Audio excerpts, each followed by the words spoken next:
6:56 de la mañana, llega TVC Noticias, día lunes, María Mercedes, buen día. Empezamos la semana, ¿qué tal, Robert? Amigos, muchas gracias por acompañarnos en este su espacio informativo. Vamos a contarles que el Consejo Nacional Electoral difundió los resultados. Esto del conteo rápido del referéndum y la consulta popular. Para los cuales muestran que el sí triunfa en 9 de las 11 preguntas. Las dos reformas constitucionales que no tuvieron éxito en este proceso electoral fueron justamente la del arbitraje internacional y la del trabajo por horas. Vamos a revisar los datos en el siguiente informe.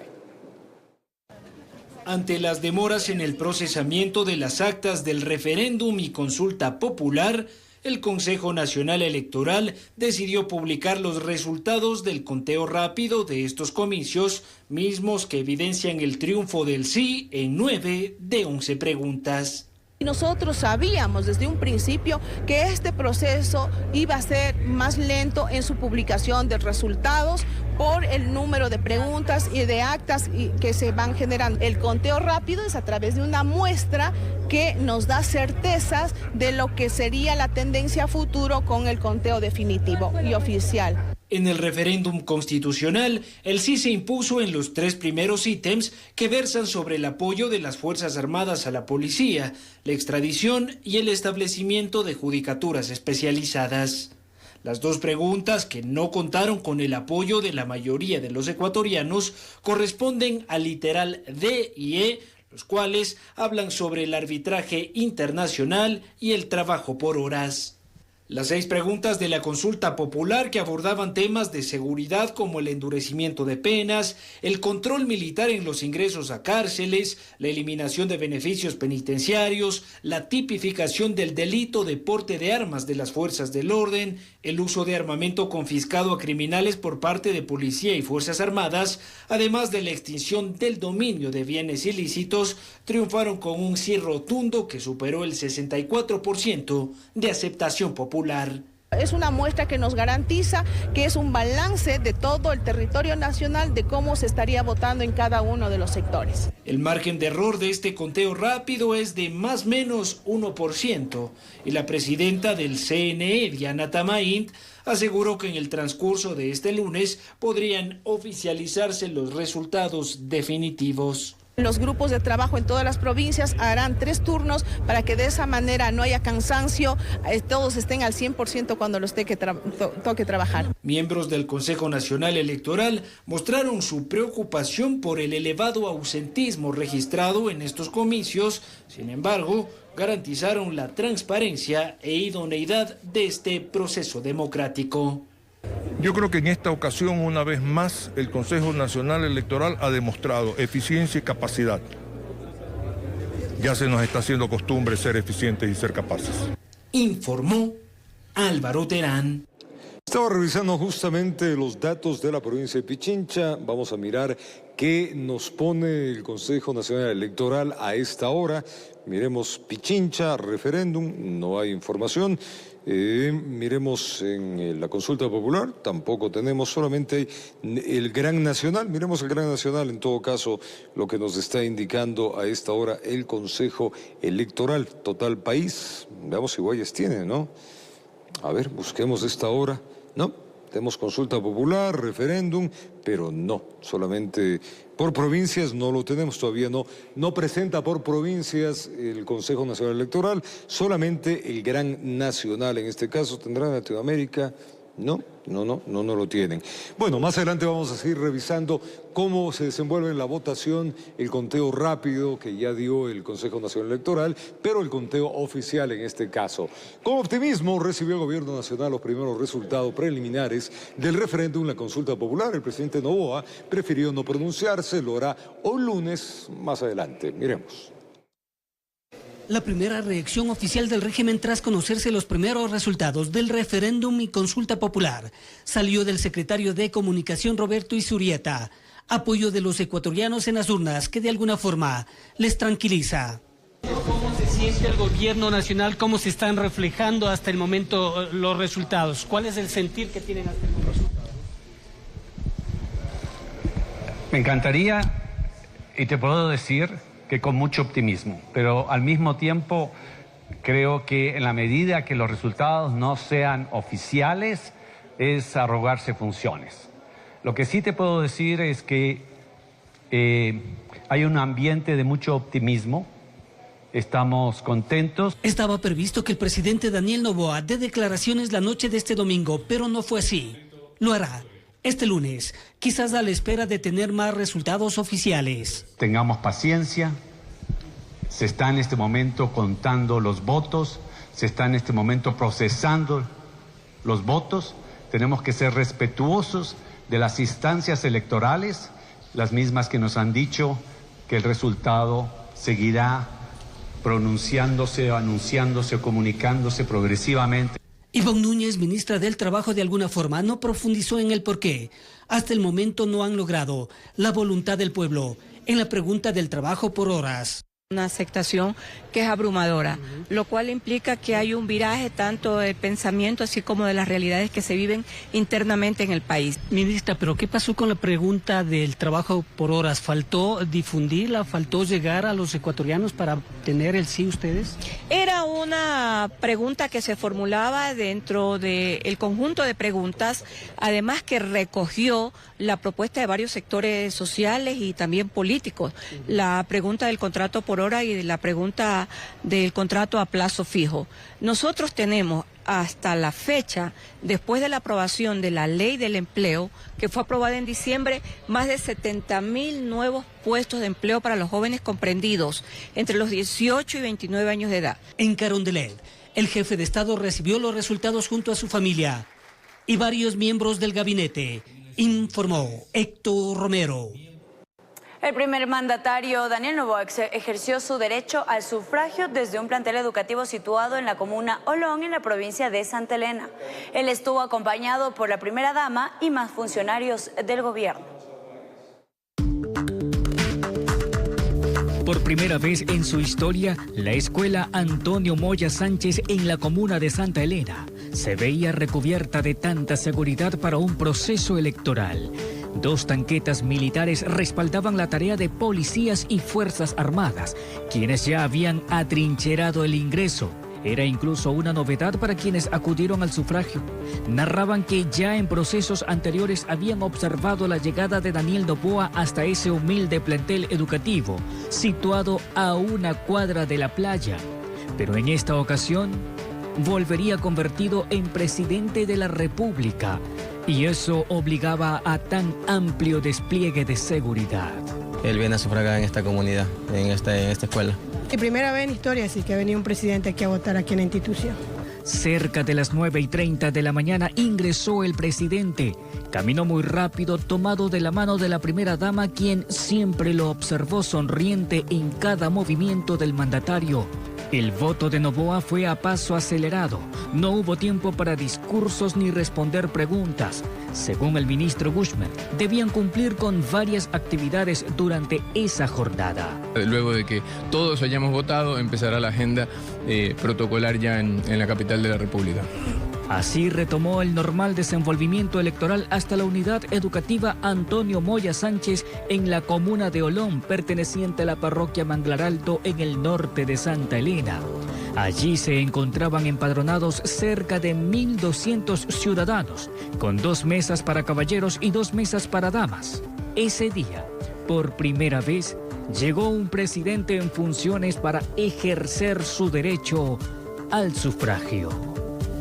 Con cámara de Juan Bustamante, informó José Morales. Bueno, ahora sí, revisemos cómo se ha desenvuelto la votación en varias provincias. En Guayas, vamos a revisar en Pichincha y algunas provincias donde la votación se ha desenvuelto de la siguiente manera. En el referéndum, en la pregunta A, los votos sí alcanzaron el 74.9%, los votos por el no, el 25.21%. En el referéndum, en la pregunta 1, en la pregunta B, pues el sí alcanzó el 66.96%, el no el 33.4%. Referéndum pregunta 2, votos sí alcanzó 61%, votos no el 39%. Pregunta 3, el sí alcanzó en esta votación, vamos a quitarle blancos nulos A ver, en la pregunta 3, 34.14%, el no, el 65.86%. En referéndum, pregunta E, pues el sí alcanzó el 29%, 29.46%, el voto no alcanzó el 70.54%, esto en el referéndum. Consulta popular, misma provincia. Aquí estamos viendo en la consulta popular, en la pregunta 1F, votos sí alcanzó el 72.78%, votos no el 27.22%. En la segunda pregunta, 70.69%, el no alcanzó el 29.31%. En la consulta popular, pregunta 3, alcanzó el sí el 69.73%, votos no el 30.27%. En la 4, el sí alcanzó el 66.49%, el voto no alcanzó el 33.58%. En la quinta pregunta, el sí acumuló el 66.56% versus el 33.44% del no. En la pregunta número 6, los votos sí alcanzaron el 63.39% y votos no alcanzaron el 36.31%. Más o menos, podemos decir que el 30% estuvo en desacuerdo y el 70% en definitiva estuvo de acuerdo con lo que consultó el gobierno nacional. Veamos qué sucedió en el Guayas. Misma consulta popular.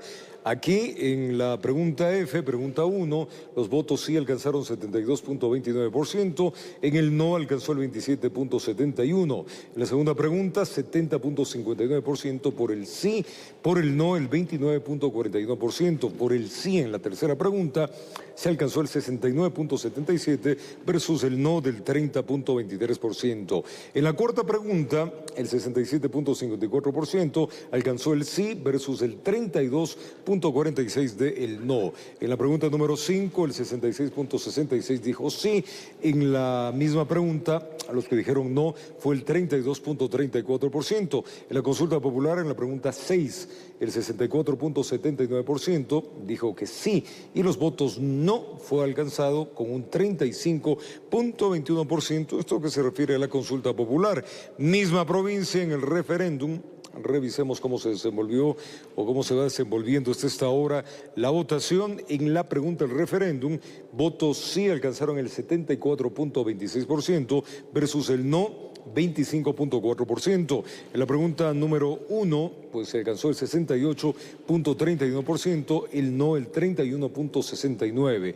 En el referéndum, pregunta 2, votos sí alcanzaron el 64.42% y votos no el 35.58%. En la pregunta 3, el voto sí alcanzó el 39.49% versus el 60.51% del no. En la cuarta pregunta, el voto sí alcanzó el 33.98% versus el no, que alcanzó el 66.2%. Esto es lo que se refiere a la provincia del Guayas. Paulatinamente iremos revisando diferentes provincias. Hemos visto más o menos la tendencia tanto en Pichincha como el Guayas. En las 11 preguntas se ha desenvuelto de la misma forma. Un 70% dijo que sí, un 30% dijo que no, y en las dos preguntas en las cuales pues el no ganó es a la inversa. El 70% dijo no y el 30% dijo sí. Continuamos revisando más noticias y cómo se desarrolló la jornada del plebiscito en ciudades como Ambato y Esmeraldas. Allá ocurrió todo con normalidad. Los ciudadanos tardaron cerca de 3 minutos en ejercer su derecho al voto en medio de un estricto control por parte de la policía y también de las Fuerzas Armadas. La jornada electoral en distintas ciudades del país se caracterizó por desarrollarse dentro de un ambiente de calma y bajo la seguridad de la policía y las Fuerzas Armadas dentro y fuera de los recintos. En Ambato, ciudadanos comentaron que el proceso de votación fue bastante rápido. El proceso de votación fue bastante rápido, en realidad. Nos entregaron las papeletas de manera oportuna, se llenaron y se entregaron dentro de las áforas para la votación. En esta ciudad votó el viceministro de Gobierno Esteban Torres, quien indicó que los comicios se desarrollaron con normalidad. Siempre nos hemos caracterizado por jornadas tranquilas, democráticas. Además, se suma el esfuerzo de gobierno para que no haya un solo corte de luz este día y esperemos que así sea. En esta ciudad, la Policía Nacional informó que se tuvo una alerta por alteración del orden público. Tenemos una sola alerta que ha sido ya tratada por los funcionarios y equipos técnicos de nuestra institución. Se refiere más a posibles alteraciones del orden público que podrían causar los grupos de delincuencia organizada. En otras ciudades como Esmeraldas, el ambiente dentro de los recintos electorales lucía bastante tranquilo. El gobernador de la provincia, Javier Buitrón, destacó que esa fue la constante de estos comicios en los 233 recintos electorales de la provincia.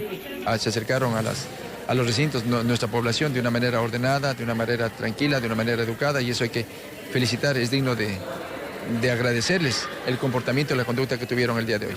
En otro punto del país, Santo Domingo, las terminales terrestres lucían completamente abarrotadas a causa del flujo de pasajeros que respondieron al llamado a votar. Informó Edwin Benalcázar. Vamos con Adriana Rojas, esta hora está en la unidad de Flagrancia. Hay que recordar que Colón Pico está siendo trasladado a este punto, a esta unidad de justicia. Adriana, novedades a esta hora, adelante.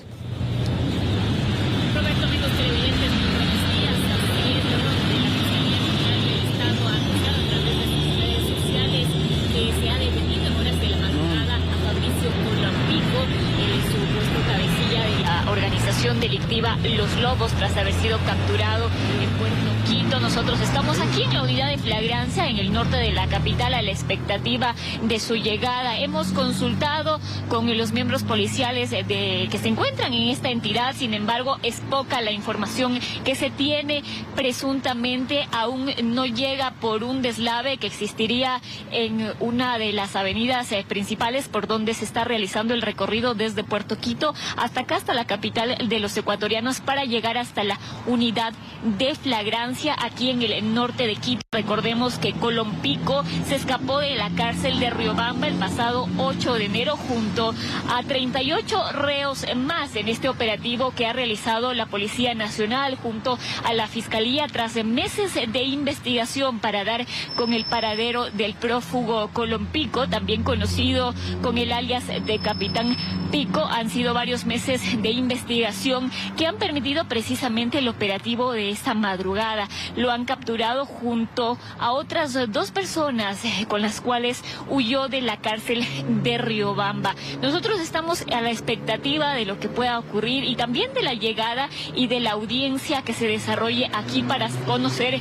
a cuál de las cárceles será enviado Colón Pico. Recordemos que él tiene antecedentes desde 1997 por delitos como narcotráfico, extorsión y también asesinato. Su nombre salió nuevamente a la luz en enero pasado luego de la audiencia y la investigación sacada a la luz por la fiscal Diana Salazar en el caso Metástasis, en el cual se reveló que estaría intentando atentar contra la vida de la fiscal Diana Salazar. Nosotros nos mantendremos aquí en este punto expectantes de todo lo que pueda ocurrir para volvernos a conectar con ustedes. 7 de la mañana con 15 minutos. Robert, regresamos con más información a estudios. Gracias, mi querida Adri. Pues estaremos expectantes de la llegada de uno de los más buscados de acuerdo a la Policía Nacional y al gobierno, estos que han fijado como personajes ciudadanos que son nefastos para el país.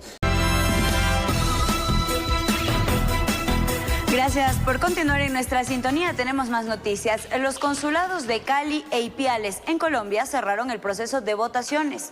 Cientos de ecuatorianos ejercieron su derecho democrático sin novedades. La seguridad estuvo a cargo de la policía colombiana, mientras en Carchi se registraron 3 personas detenidas por diferentes causas.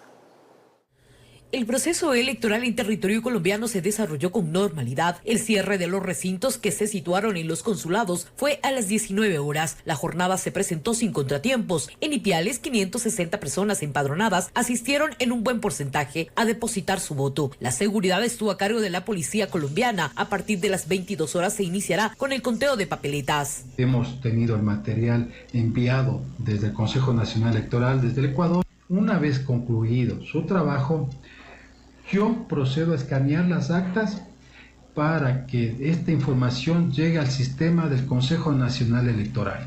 Eso aproximadamente a las 10 de la noche, nosotros estamos terminando el trabajo. Mientras que en Cali 884 ecuatorianos constan en los padrones, de los cuales han asistido de a poco a depositar el voto. Tampoco se presentaron dificultades durante esta jornada democrática. Están asistiendo con normalidad los ciudadanos ecuatorianos empadronados en este recinto electoral y pues no existe ninguna novedad hasta el momento. Ya en la provincia del Carchi, la detención de ciudadanos por diferentes causas cerró con 3 personas privadas de libertad, 2 por boleta de apremio y 1 por boleta de captura. Las cámaras del EQ 911 monitorearon el proceso sin registrar novedad alguna.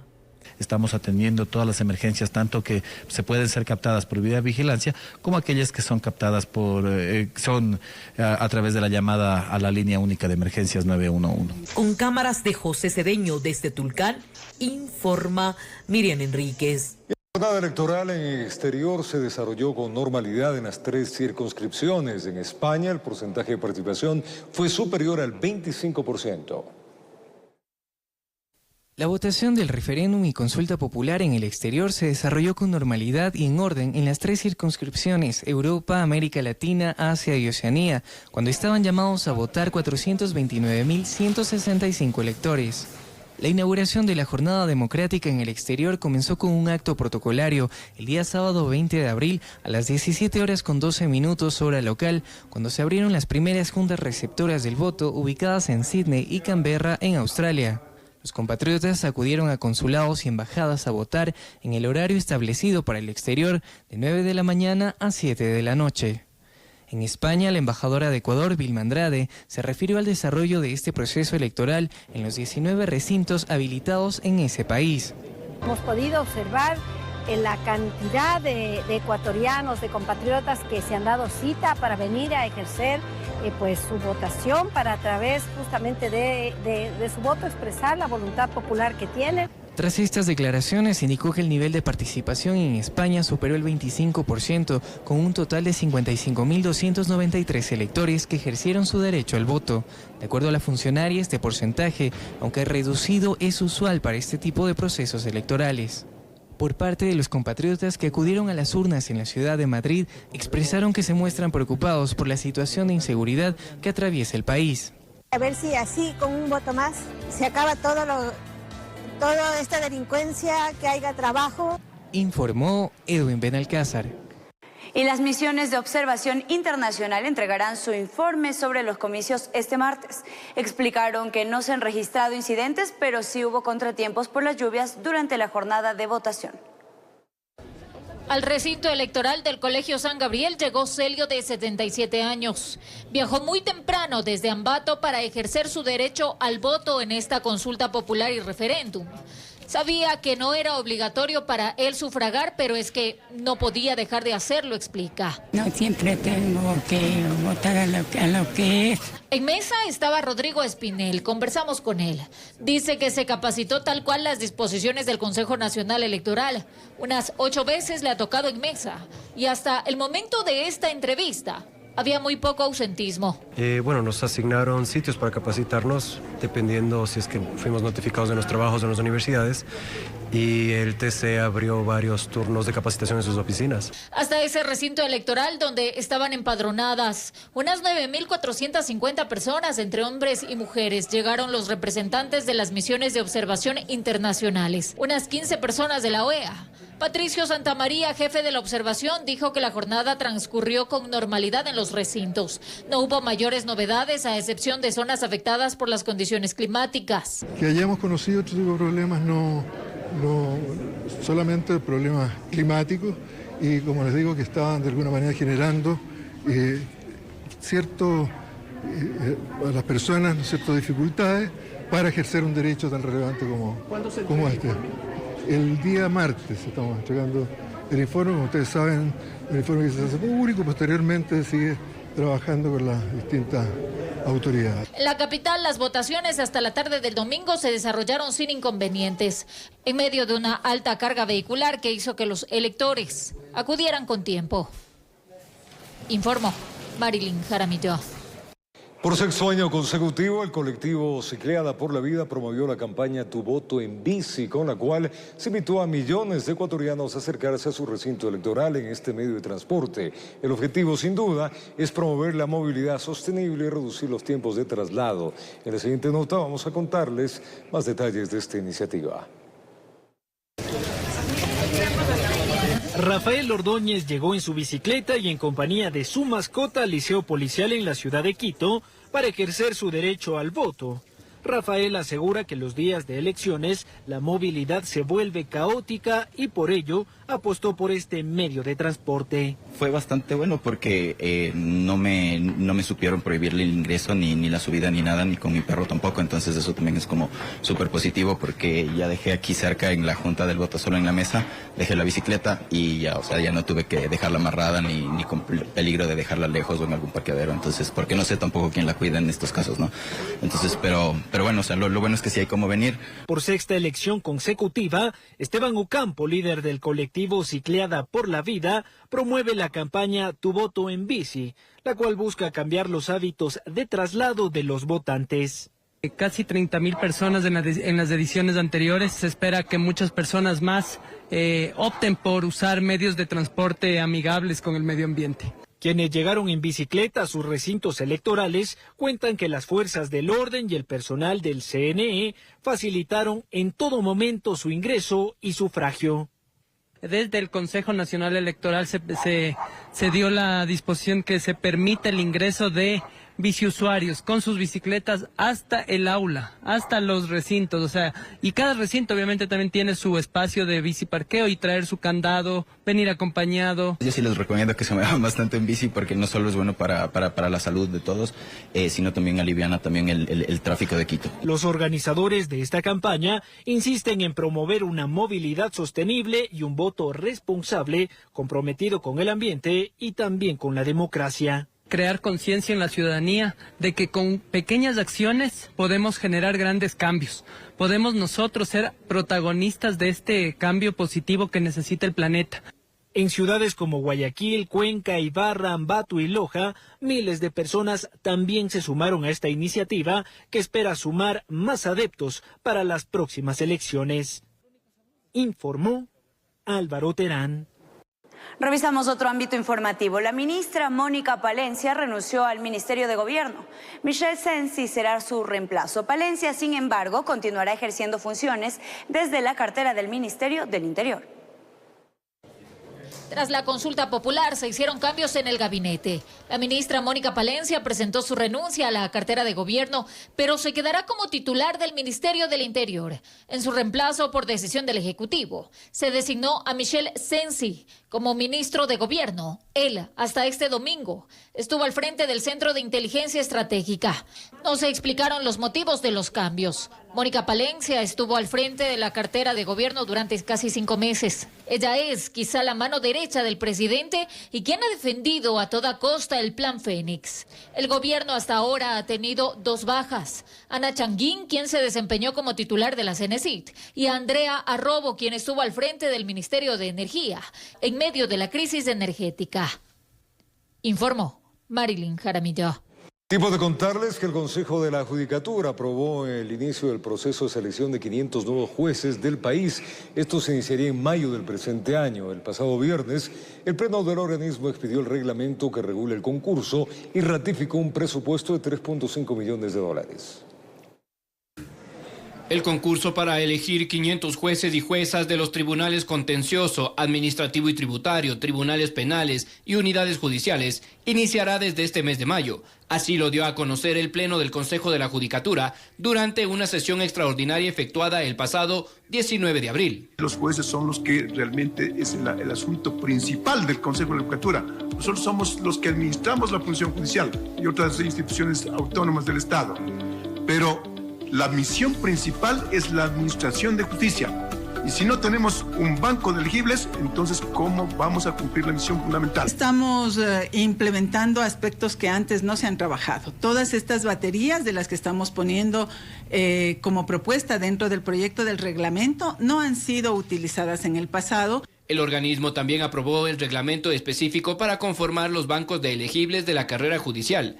El concurso comprenderá de 5 fases: convocatoria, postulación, méritos de oposición, impugnación ciudadana y control social. A su vez, la Dirección General del Consejo aprobó también que tras la etapa de impugnación, los aspirantes deban someterse a exámenes de confianza.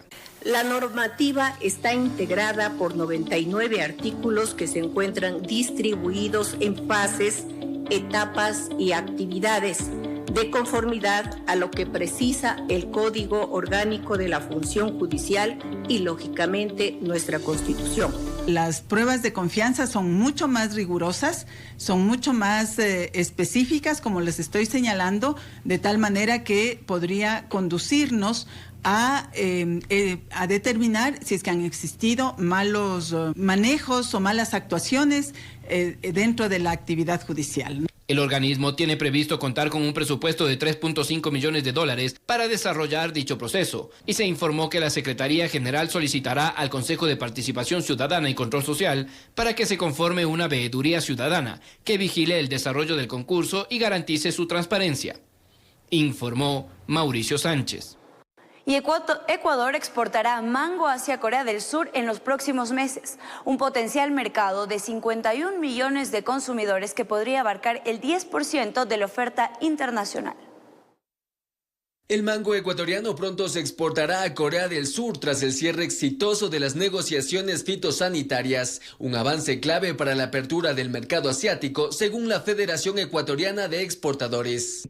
Países que todavía no tienen incluso un acuerdo comercial, pero ya tienen protocolos sanitarios habilitados para la exportación de mango, ya pueden ingresar con este producto. El promedio de exportación de mango en los últimos años ha sido de $50 millones, pero en 2023 esta cifra se redujo a la mitad debido a la escasez de oferta. A pesar de ello, el mango es la quinta fruta más exportada después del banano, plátano, pitahaya y piña. El 96% de la oferta llega a Estados Unidos, equivalente a 6.7 millones de cajas. El volumen restante se distribuye a Canadá, Europa y Nueva Zelanda. El mercado coreano es prácticamente un mercado que tiene buen poder adquisitivo y puede pagar 3 o 4 veces más de lo que pagan nuestros destinos tradicionales, y en este sentido fácilmente puede llegarse a convertir uno de nuestros principales destinos. La exportación a Corea del Sur enfrenta un arancel del 30% que podría reducirse si se firme el acuerdo final de cooperación económica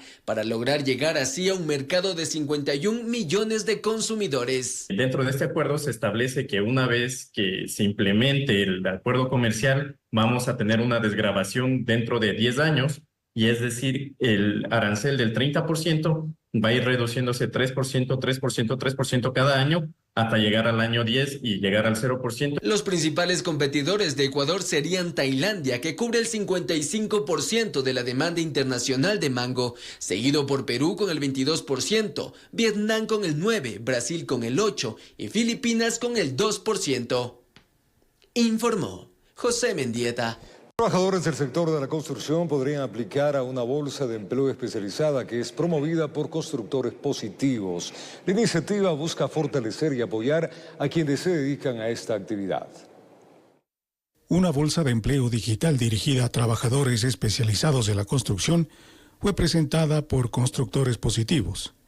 Esta opción está habilitada en el portal web de esta organización, donde albañiles, plomeros, ingenieros civiles, maestros de obras, carpinteros, pintores, podrán ofertar sus servicios. Las personas se van anunciando de acuerdo a su especialidad, de acuerdo a los servicios que proveen, y a través de eso se les puede ir buscando, se les puede ir localizando, y próximamente vamos a empezar a tener también ahí valoraciones. Es decir, usted me contrata a mí como electricista, y usted me puede ir poniendo los ratings, ¿no? 5 estrellas, 4 estrellas. Entonces así la gente que luego entre va a saber quiénes son los más puntuados y los menos puntuados. Alrededor del 70% de los trabajadores de la construcción laboran bajo la informalidad.